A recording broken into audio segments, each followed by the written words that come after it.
quel curmintra non poges vexes coi sindri ni ungla de lausinger che per mal dir sarno e canolans patravamni a vergo silva safranao non aura e uncle usirai joien vergiaru des cambra.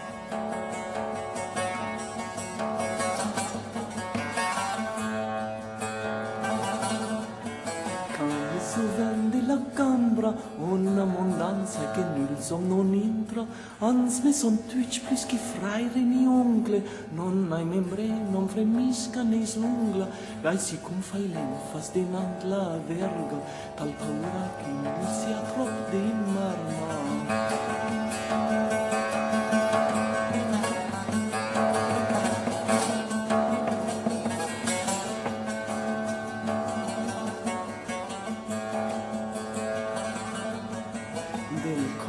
Forse non dell'arma, oi cosantisma se l'ardenza cambra, che plus minafra al cor che colps de verga, calos io sers la ionilles non intra, tots tem serai a plies com carenze d'ongla, e non creirai ciastic da mic ni d'oncle.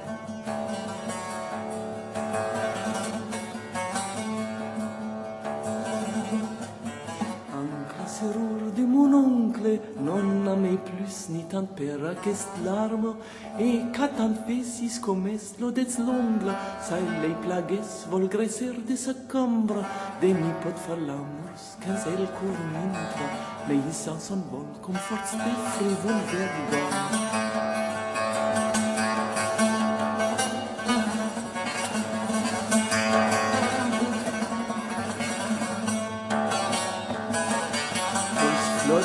Se caverga, ni de nadam o gronni bot ni oncle, tan fin amors com se la quel cor mintra, non quic canc fus en cors miei en arma, en qui l'estoi fors en plaza o dans cambro, mos cors nois par de lies tan cum tem l'ongla.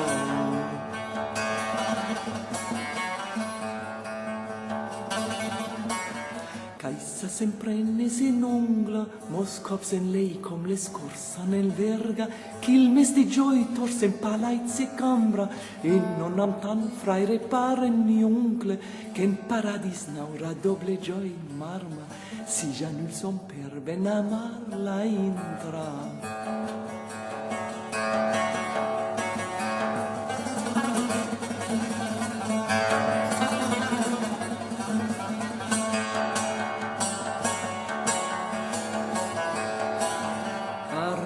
Tramezia chanson d'ongle e d'oncle, a gradilis che de sa verga l'arma, son desirat cui prezze il cambra intra.